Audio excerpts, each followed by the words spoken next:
Going in three, two, one.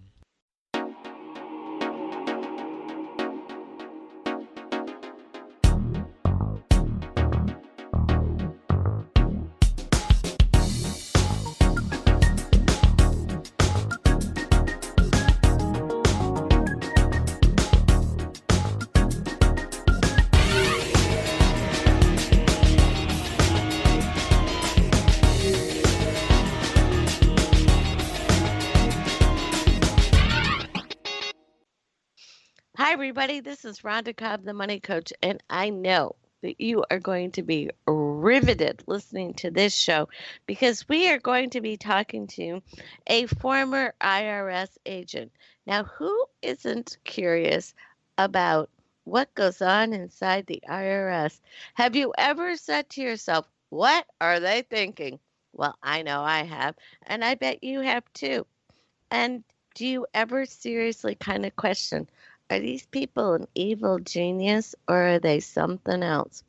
Well, joining us today is former agent Richard Green, and he has written this incredible book called Agents of Deceit, the true story of life inside today's chaotic and dysfunctional IRS.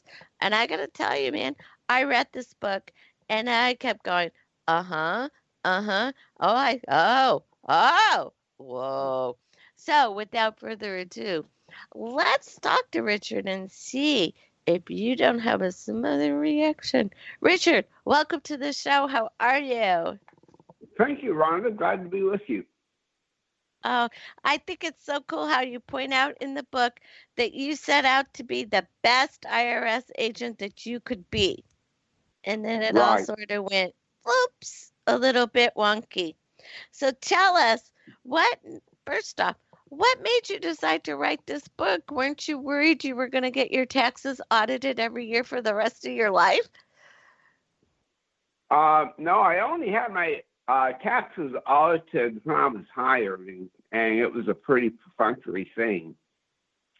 But it was sort of a buildup of things that managers and other agents would do that made me feel uncomfortable.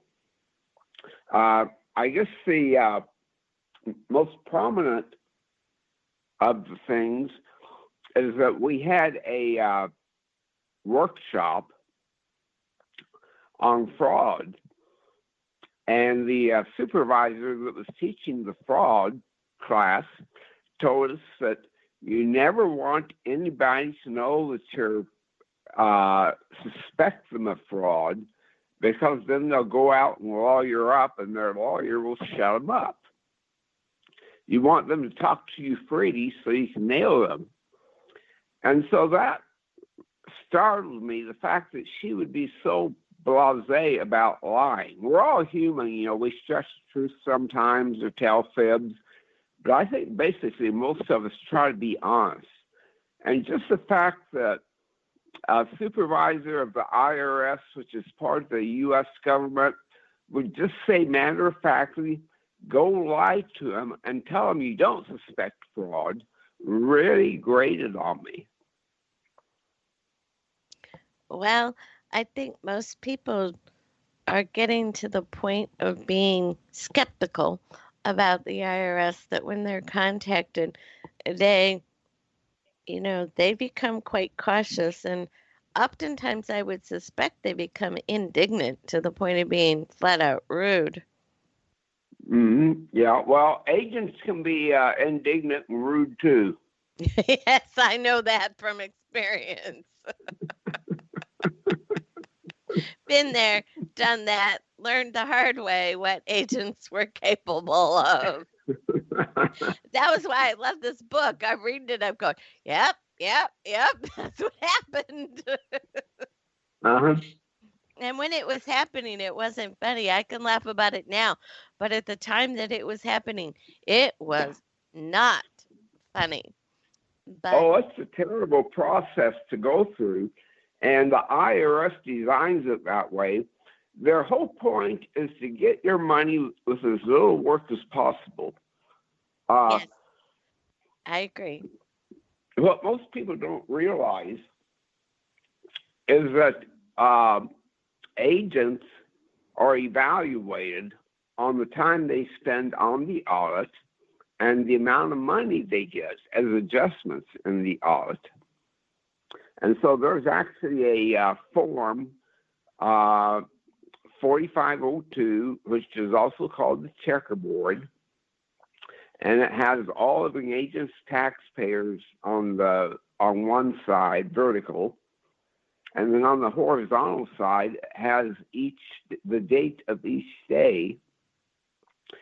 And what you do is, if I spend 2 hours auditing you, I put 2 hours down for Rhonda Cobb on Monday, January 19, 2020.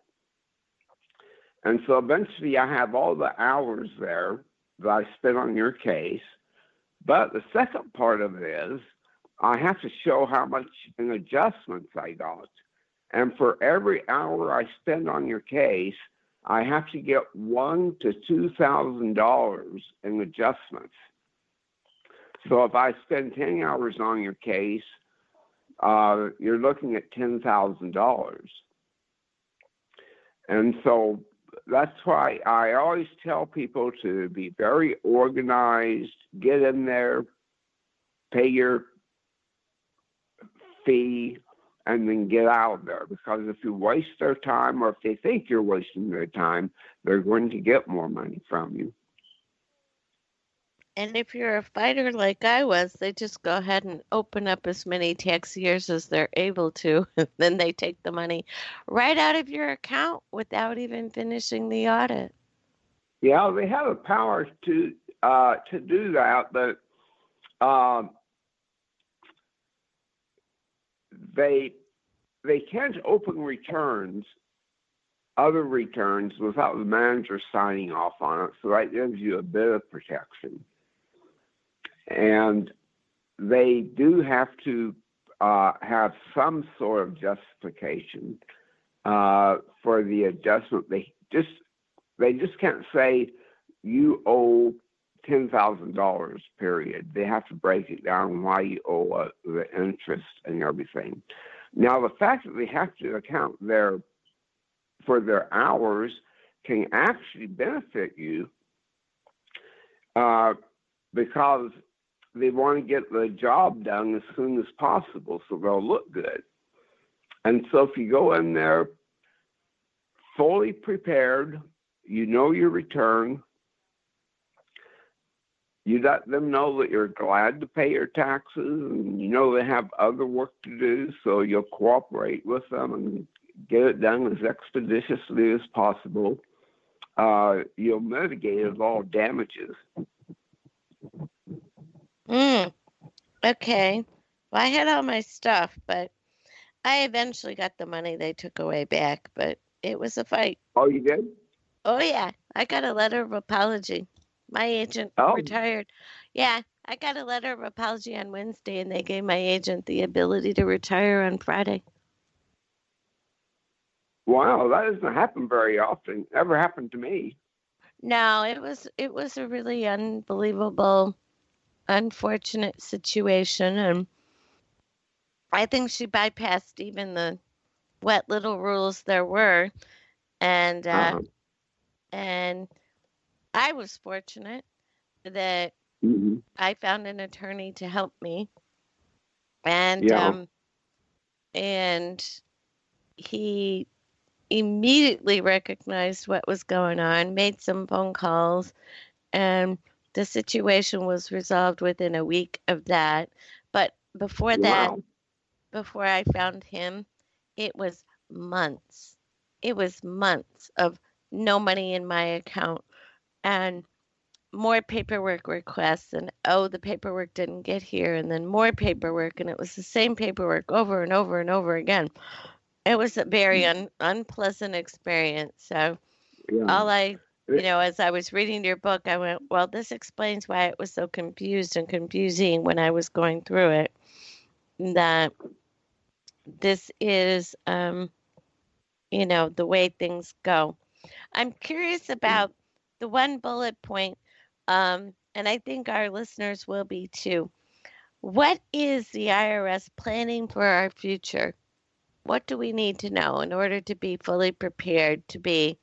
I don't mind paying what I owe, I just don't want to pay any extra. So, what do we need to Yeah. do to be fully prepared? Well, the IRS plans, since they don't trust taxpayers, they think every taxpayer is a likely tax cheat. And so the more they can keep taxpayers out of the process, the happier they will be. And they just don't like people anyway. So the less you deal with people, the better they like it. And so they're trying to set it up where the business and enterprise that hires you, they will calculate your tax from the salary and send it directly to the IRS. It wouldn't go through you. And the IRS calls it the returnless society. In other words, you'll never have to file another return, but your money will go straight to the IRS.